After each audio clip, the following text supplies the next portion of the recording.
नमस्कार, एनटिभी कोलपुर समाचारमा स्वागत छ। म पुरुषोत्तम सापकोटा।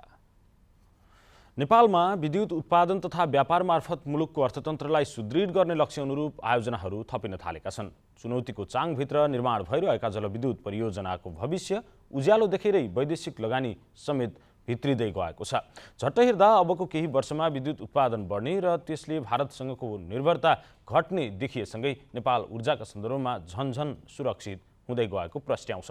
तर जलविद्युतमा सरकारी तवरबाट विस्तृत योजना निर्माण र बजेटको व्यवस्थापन गर्न भने जरुरी छ। आजको समाचारमा सुदूरपश्चिम प्रदेश सरकारको विस्तार योजना र लुम्बिनी प्रदेश सभामा पेश भएको विधेयकमाथि कर्मचारीहरूको असन्तुष्टि लगायतका देश विदेश र खेलकुदका विविध खबरहरू छन्। तर सुरुमा प्रमुख समाचार। लामो समयदेखि रोकिएको सुदूरपश्चिम सरकार विस्तारको कामले गति लिने संकेत, नागरिक उन्मुक्ति पार्टी सरकारमा सहभागी हुने। लुम्बिनी प्रदेश सभामा पेश निजामती कर्मचारी सम्बन्धी विधेयकमा कर्मचारीको असन्तुष्टि, केही प्रावधान परिमार्जन गर्न र थप गर्न माग। वर्षाका कारण गैराती बैतडीको पुर्चौडीमा पहिरोले घर पुरिँदा आमा छोराको मृत्यु, घाइते 3 जनाको गोकुलेश्वर अस्पतालमा उपचार हुँदै। एक सातादेखि ग्रिसमा फैलिएको भीषण आगो नियन्त्रण बाहिर, 19,000 भन्दा बढी नागरिकको सुरक्षित स्थानान्तरण र 16 वर्ष उमेर समूहको दक्षिण एसियाली फुटबल प्रतियोगिताको तालिका सार्वजनिक। नेपालले पहिलो खेल बङ्गलादेशसँग खेल्ने।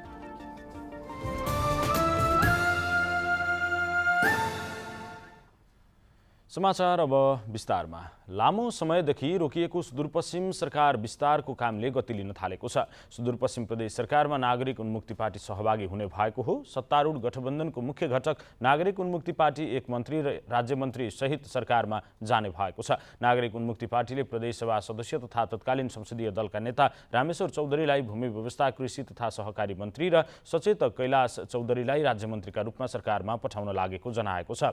आजै मुख्यमन्त्री कमल बहादुर शाहले नागरिक उन्मुक्ति पार्टीलाई सरकारमा सहभागी गराएर सरकारलाई पूर्णता दिने तयारी गर्नु भएको मुख्यमन्त्रीको सचिवालयले जनाएको छ। तत्कालीन मन्त्री पृथ्वी बहादुर सिंहको सवारी दुर्घटनामा परेर ज्यान गएपछि रिक्त रहेको आन्तरिक मामिला तथा कानुन मन्त्रालय भने काङ्ग्रेसले आफूसँगै राख्ने भएको छ। तर काङ्ग्रेसले मन्त्रालयमा मन्त्रीको रूपमा कसलाई पठाउँछ भन्ने खुलाएको छैन। कमल बहादुर शाहको नेतृत्वमा सुदूरपश्चिम प्रदेश सरकार गठन भएको 5 महिनाभन्दा बढी भइसके पनि सरकारले पूर्णता पाउन सकेको छैन। मन्त्रालय भागबण्डाको सकस र बजेटमाथिको विवाद लगायतका कारणले अहिलेसम्म सरकार विस्तार हुन ढिलाइ भएको छ। लुम्बिनी प्रदेश सरकारले प्रदेशसभामा पेश गरेको निजामती कर्मचारी सम्बन्धी विधेयकका केही प्रावधान परिमार्जन गर्न र थप गर्न स्थानीय तहमा कार्यरत कर्मचारीहरूले माग गरेका छन्। स्थानीय सेवा ऐनको आवश्यकता परिरहेका बेला स्थानीय तहका कर्मचारीहरूलाई फरक व्यवहार गर्ने गरी प्रदेश निजामती कर्मचारी विधेयक आएको स्थानीय तह कर्मचारी सङ्घर्ष समितिका संयोजक कृष्ण प्रसाद जोशीले बताउनु भएको छ। विधेयकमा प्रस्तावित केही प्रावधानहरूले साबिक स्थानीय निकायमा लामो समयदेखि स्थायी पदमा कार्यरत रही स्थानीय सरकार सञ्चालन ऐन 2074 को दफा 85 बमोजिम स्थानीय तहमा स्वतः समायोजन भएका कर्मचारीहरूको वृत्ति विकास र सेवामा प्रत्यक्ष रूपमा नकारात्मक प्रभाव पार्ने जनाइएको छ।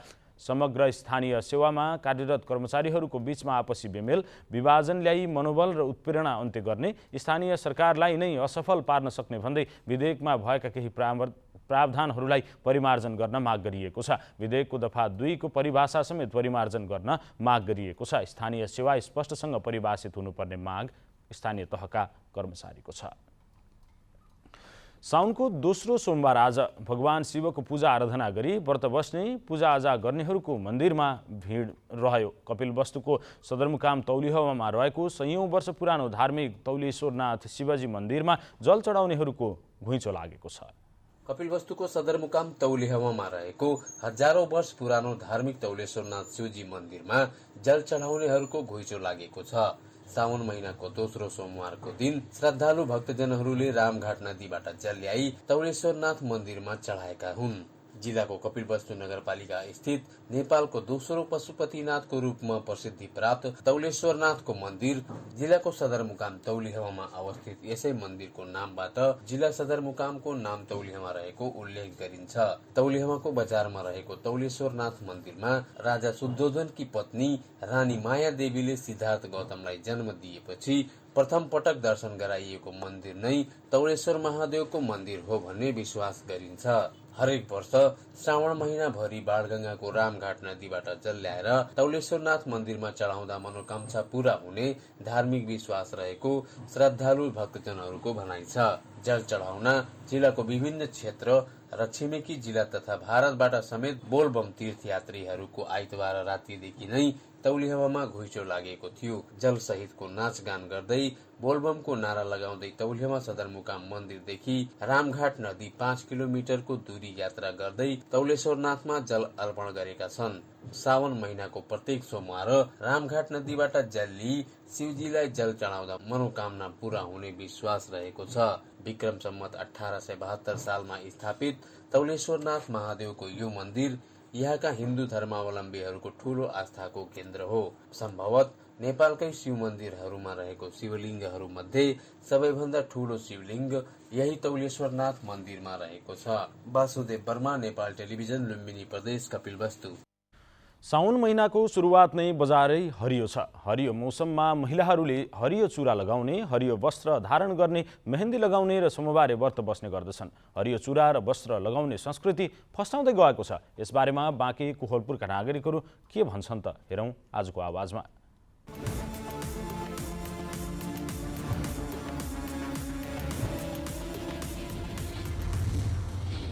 हरियो मेहन्दी हातमा चुरा लगाएपछि बुढाको लामा आयो हुन्छ भन्ने भनाइ छ के अरे, त्यसैले लगाएको छौँ हामीले पनि। हरियो कपडा चुरा लगाएपछि सबैले शुभ हुन्छ भन्छन्। अब त्यही भएर अब मैले नि लगाएको छु भन्नुपर्छ। अब खासै पहिला त थिएन, अहिले पछिल्लो समयमा आएर सबैले लगाएपछि शुभ हुन्छ, राम्रो हुन्छ भन्छन्। अब त्यही भएर मैले नि लगाएँ। सबैजनाको लगाएको, सबैले लगाएको देखेर लगाएको, अरू त केही पनि थाहा छैन हामीलाई त्यस्तो। सबै लगाएर हिँड्नु भएको हुन्छ के अरे, अनुहार लाएर लगाएको। पहिला चाहिँ अब लेक डाँडातिर बसिन्थ्यो, अब त्यति बेलामा चाहिँ यो लाउनेको चलन त्यति खासै थाहा थिएन। अहिले अब सहर बजारतिर बसियो, अब लाउनुपर्छ, लाउँदा राम्रो हुन्छ, श्रीमानको आयु बढ्छ अनि भन्ने सबैले भन्नुहुन्छ, अनि त्यही कारणले गर्दा लगाइयो। मैले पनि लगाएको छु। अहिले यो साउनमा व्रत बस्ने भएको हुनाले होइन, साउनमा शिवजीको त्यो व्रत बस्ने भएको हुनाले हरियो चुरा, हरियो मेहन्दी, हरियो त्यो टप, हरियो सामानहरू जेसुकै मालादेखि लिएर सबै लगाउने चलन छ। एउटा लगाएर सबै लाउने होइन, त्यही भएर अनि यो व्रत बस्ने हुनाले पनि लगाएको छ कि हरियो चुरा आफ्नो श्रीमानको आयु लामो बनाउनको लागि पनि हो।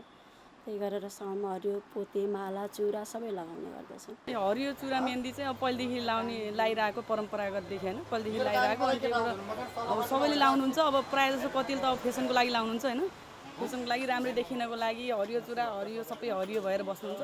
अब कतिपयले भित्रैदेखि मनैदेखि व्रत लिएर अब टक्क पारेर बस्नुहुन्छ होइन, घरको रक्षाको लागि, आफ्नो रक्षाको लागि। अनि त्यही हो। यो महिलाको चाड साउन महिनाको तपाईँको हरियो चुडा साडी लगाउनको विशेषता पहिलेको पुरानो परम्परादेखि हामीले सुनेको पनि होइन। यो अहिले झन्डै 6-7 वर्ष 5-6 वर्ष भयो भित्रिएको। यो के हो, यसको विशेषता के हो भन्ने बारे हामीलाई जानकारी भएन।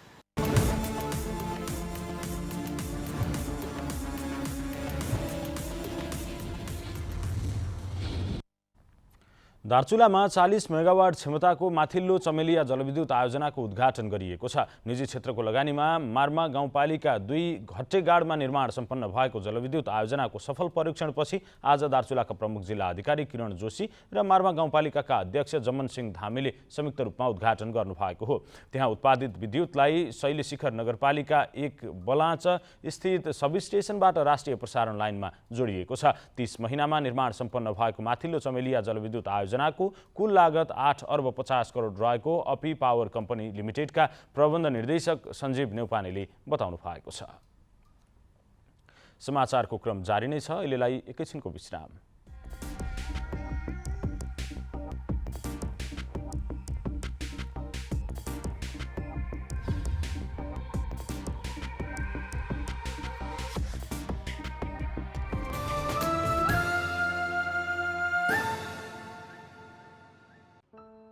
यो प्लास्टिक जन्य सामग्रीहरूको कथा हो। यो सानो कुरा हो। केही समयका लागि यसको प्रयोग गरिन्छ, त्यसपछि फ्याँकिन्छ।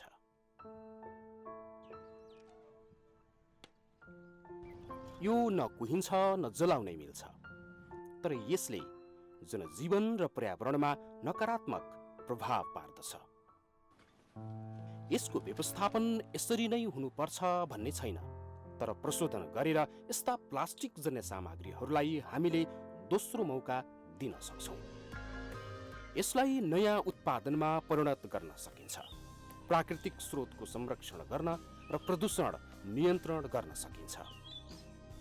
आउनुहोस्, प्लास्टिक जन्य सामग्रीहरूको प्रयोगलाई निरुत्साहित गरौँ र गरिसकेका वस्तुहरूको उचित व्यवस्थापन गरी हाम्रो वरपरको वातावरणलाई स्वच्छ राख्नमा सहयोग गरौँ।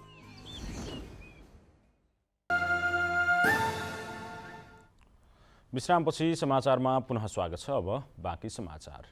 गैरातीको वर्षाका कारण बैतडीको पुर्चौली नगरपालिका 2 भैरू टोलमा पहिरोले घर पुरिँदा आमा छोराको मृत्यु भएको छ। घरमाथिबाट आएको पहिरोमा परि 3 जना घाइते हुनुभएको छ। घरमाथिबाट खसेको पहिरोले घर पुरिँदा अन्दाजी 25 वर्षीय अन्जु जागरी र उहाँका 5 वर्षीय छोरा रिजन जागरीको मृत्यु भएको बैतडी प्रहरीले जनाएको छ। मृतक अन्जुका सासू आमा 45 वर्षीय राईमती र देवर 17 वर्षीय गोब्बर जागरी घाइते हुनुभएको छ। सोही घरमा पाहुना बस्न आउनुभएकी छिमेकी 60 वर्षीय जसमा बोहरा पनि घाइते भएको इलाका प्रहरी कार्यालय पाटनका प्रमुख प्रहरी निरीक्षक कमल प्रसाद चौधरीले बताउनु भएको छ। घाइते 3 जनाको स्थानीय र प्रहरीको सहयोगमा उद्धार गरी उपचारका लागि गोकुलेश्वर अस्पतालमा राखिएको छ।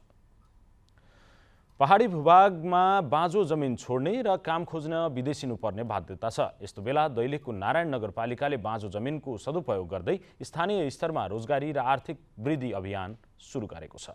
दैलेखको नारायण नगरपालिकाले बाँझो जमिनको सदुपयोग गर्ने अभियान सुरु गरेको छ। विगत 25 वर्षदेखि बाँझो रहेको दैलेखको नारायण नगरपालिका वडा नम्बर 11 राइली फाँटमा बर्खे आलु उत्पादन सुरु गरिएको छ। राइली कृषि सहकारी मार्फत बाँझो रहेको 117 रोपनी मध्ये 40 रोपनीमा आलु खेती सुरु गरिएको छ। यो हाम्रो राइली कृषि सहकारी मार्फतबाट यो नवप्रवर्धन साझेदारी आलु खेती कहाँ गर्न सकिन्छ भन्ने कुरा राख्नुभयो। अति रमणीय जग्गा, बाँझो जग्गा, यसलाई केही गर्न सकिन्छ कि भनेर हामीले सुरुवात गर्यौँ। उहाँहरू आएर यो जग्गा हेर्नुभयो अनि यो आलु खेती लगाउनु पर्यो भन्ने कुरा भयो। बाँझो बारीमा 85 क्विन्टल आलु उत्पादन गरेर किसानहरूले बिक्री गरिरहेका छन्। गाउँमै 40 रुपियाँ प्रति केजी आलु बिक्री भएको छ। बाँकी बाँझो जमिनमा सिमी, कोदो, लट्टे बाली लगाउने तयारी थालिएको छ। किसानहरूले आलु लगायतका अन्य खेती संरक्षण गर्नका लागि जंगलमै भेडीगोठ निर्माण गरेका छन्। छाडा चौपायाबाट जोगाउन घेरबारको व्यवस्था गरिदिनुपर्ने स्थानीयको माग छ। 40 रोपनीमा लगाएको छौँ हामी। 11 जना किसान छौँ। खेती कुर्नको लागि भैँसी पाल्न अनि बाख्रा पाल्न, गाई पाल्नको लागि गोठ निर्माण गरे। भन्दा पहिलो समस्या भने हामीलाई चाहिँ घेरबारको समस्या छ। यहाँ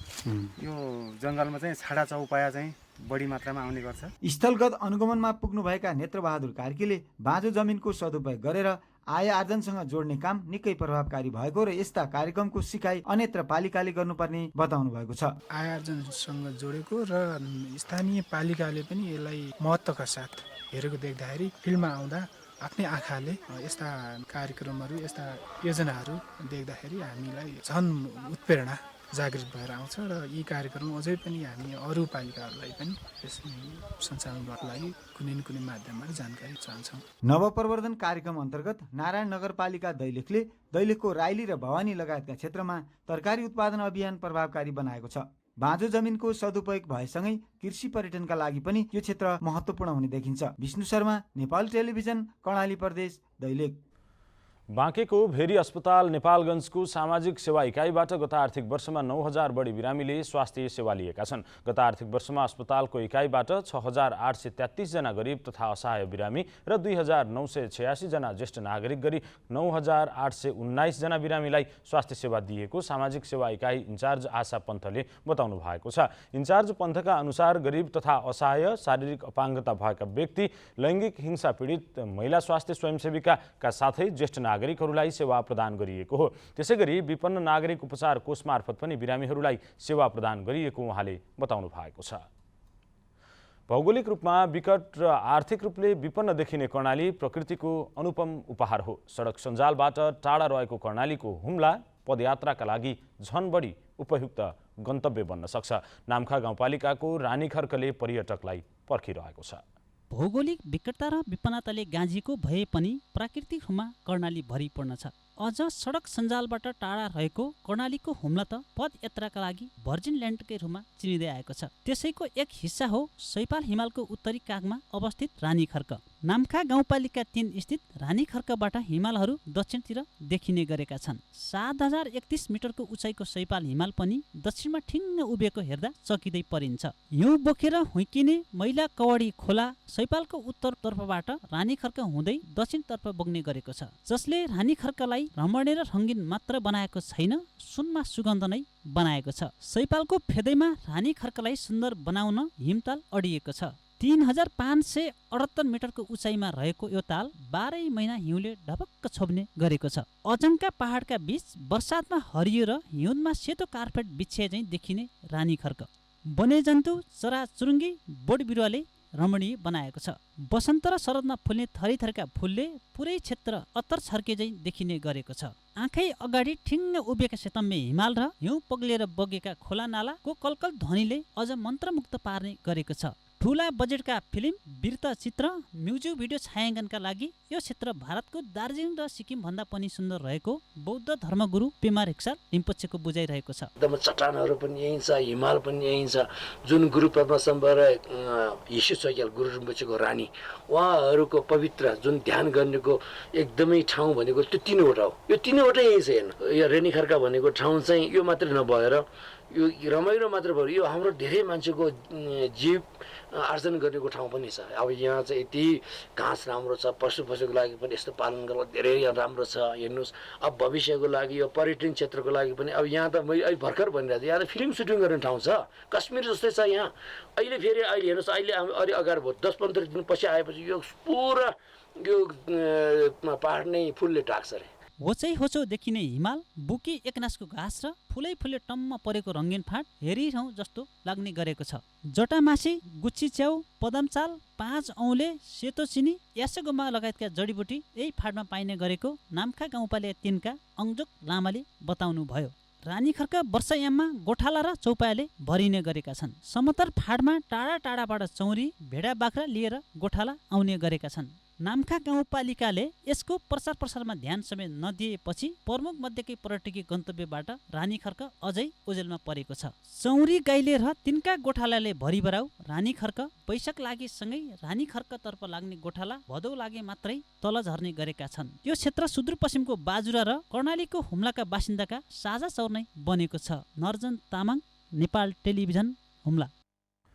दाङको बङ्गलाचुली गाउँपालिका 5 मुर्कुट्टीमा निर्माण गरिएको कोल्ड स्टोर भवन प्रयोग नहुँदै भत्किएको छ। पालिकामा उत्पादित कृषि उपजहरूको भण्डारणका लागि 1,27 करोडको लागतमा 100 मेट्रिक टन क्षमताका लागि बनाइएको कोल्ड स्टोर भत्किएको हो। कमजोर जमिन भएको ठाउँमा बनाउँदा प्रयोगमा नआउँदै कोल्ड स्टोर भत्किएको पालिकाले जनाएको छ। बङ्गलाचुली गाउँपालिका साना तथा मझौला कृषक आय स्तर वृद्धि परियोजना र लोहारपानी कृषि सहकारी संस्थाको 1,27 करोड रुपियाँको लागतमा निर्माण भएको कोल्ड स्टोर प्रयोग नहुँदै भत्किएको सहकारी संस्थाका कोषाध्यक्ष गोपाल ओलीले बताउनु भएको छ। मर्मतका लागि पालिकासँग बजेट माग गरे पनि बजेट नआएको उहाँको भनाइ छ। पहाडी क्षेत्र पर्ने बङ्गलाचुली गाउँपालिकामा सुन्तला, अदुवा, कागती तथा अन्य तरकारीहरूको राम्रो उत्पादन हुने गरेको छ। समाचारको क्रम जारी नै छ, एकैछिनको विश्राम।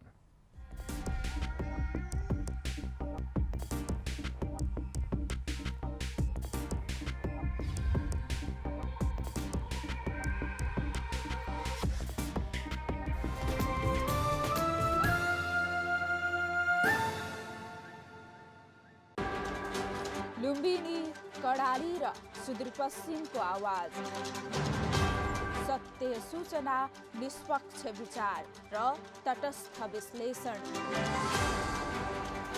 समावेशी आवाज र समतामूलक चरित्र बोकेको देशको सञ्चार सहयात्री, जनताको सूचनाको अधिकार, हामी जिम्मेवार। खबरै खबरको दुनियाँमा अब नयाँ आयाम। विकास र समृद्धिका लागि सञ्चार। एनटिभी कोहलपुर समाचार। तपाईँ एनटिभी कोहलपुर हेर्दै हुनुहुन्छ। अब बाँकी समाचार। उच्च अदालत दिपायललाई प्रविधि मैत्री बनाउन थालिएको छ। उच्च अदालत दिपायलका मुख्य न्यायाधीश निरपधोज निरौलाले श्रव्य दृश्य मार्फत मुद्दाको सुनवाई गर्ने कार्य प्रभावकारी बनिरहेको बताउनु भएको हो। श्रव्य दृश्य मार्फत मुद्दाको सुनवाई गर्दा अदालतले राखेको लक्ष्य भेटाउन सजिलो भएको उहाँको भनाइ छ। देशभर श्रव्य दृश्य मार्फत मुद्दाको सुनवाई भइरहेका बेला सुदूरपश्चिम प्रदेशबाट पनि प्रविधि मैत्री अदालत बनाउन खोजिएको न्यायाधीश निरौलाले बताउनुभयो। यसले समयको बचत र कम खर्चिलो भएको छ। उच्च अदालत दिपायलमा श्रव्य दृश्य संवाद मार्फत मुद्दाको सुनवाई कार्यको सुरुवात भने 2078 साल चैत महिनाको 5 गतेबाट भएको थियो। अब अन्तर्राष्ट्रिय समाचार।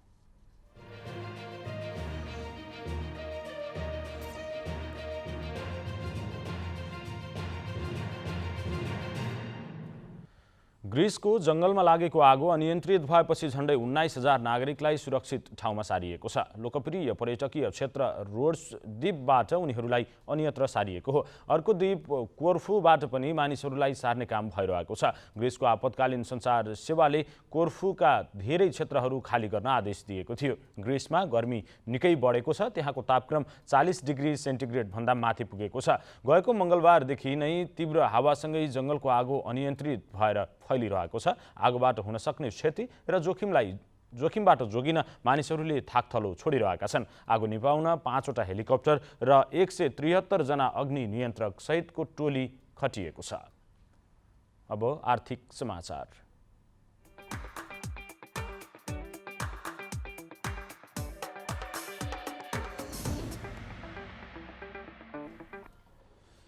नेपाल राष्ट्र बैंकले सार्वजनिक गरेको मौद्रिक नीतिको प्रभाव शेयर बजारमा पनि देखिएको छ। हिजो 63 अङ्कले बढेको शेयर बजार आज भने दोहोरो अङ्कले घट्यो। शेयर बजार परिसूचक नेप्से आज 26.66 अङ्कले घटेर 2200.50 बिन्दुमा झरेको छ। आज म्युचुअल फन्ड र अन्य बाहेक अरू सबै समूहको शेयर ओह्रालो लागेको छ। नेप्से घटे पनि कारोबार रकम भने बढेको छ। 2,09,89,000 किता शेयर 4,73,76,00,000 रुपियाँमा कारोबार भएका छन्। अब खेलकुद समाचार।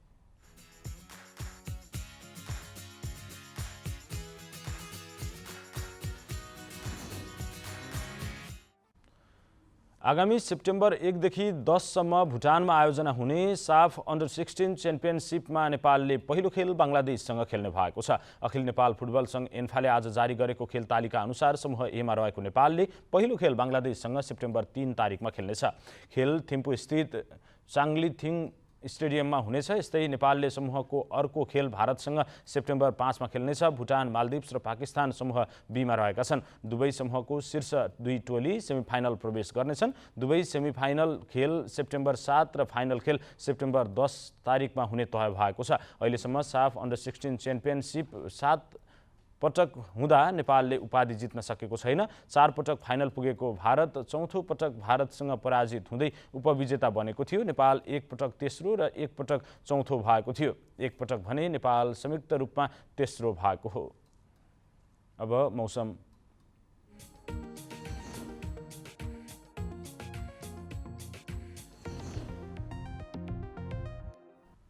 हाल देशभर आंशिकदेखि सामान्य बदली रही देशका बाँकी भूभागका थोरै स्थानमा मेघगर्जन, चट्याङसहित हल्कादेखि मध्यम वर्षा भइरहेको छ। आज राति पनि देशभर आंशिकदेखि सामान्य बदली रहनेछ। गण्डकी र सुदूरपश्चिम प्रदेशका 1-2 स्थानमा मेघगर्जन र चट्याङसहित भारी वर्षाको समेत सम्भावना रहेको छ। अब मौसम सम्बन्धी थप विवरण।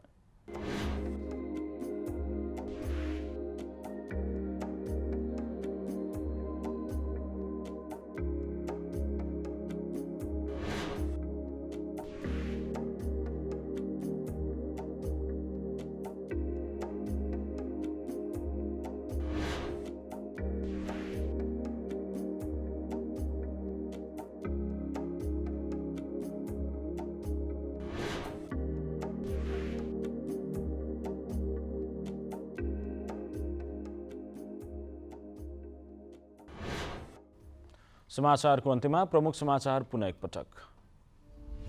लामो समयदेखि रोकिएको सुदूरपश्चिम सरकार विस्तारको कामले गति लिने संकेत। नागरिक उन्मुक्ति पार्टी सरकारमा सहभागी हुने। लुम्बिनी प्रदेश सभामा पेश निजामती कर्मचारी सम्बन्धी विधेयकमा कर्मचारीहरूको असन्तुष्टि। केही प्रावधान परिमार्जन गर्न र थप गर्न माग। वर्षाका कारण गैराती बैतडीको पुर्चौडीमा पहिरोले घर पुर्दा आमा छोराको मृत्यु। घाइते 3 जनाको गोकुलेश्वर अस्पतालमा उपचार हुँदै। एक सातादेखि ग्रिसमा फैलिएको भीषण आगो नियन्त्रण बाहिर, 19,000 भन्दा बढी नागरिकको सुरक्षित स्थानान्तरण। र 16 वर्ष उमेर समूहको दक्षिण एसियाली फुटबल प्रतियोगिताको तालिका सार्वजनिक, नेपालले पहिलो खेल बङ्गलादेशसँग खेल्ने।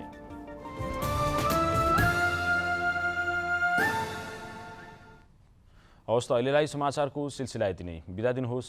नमस्कार।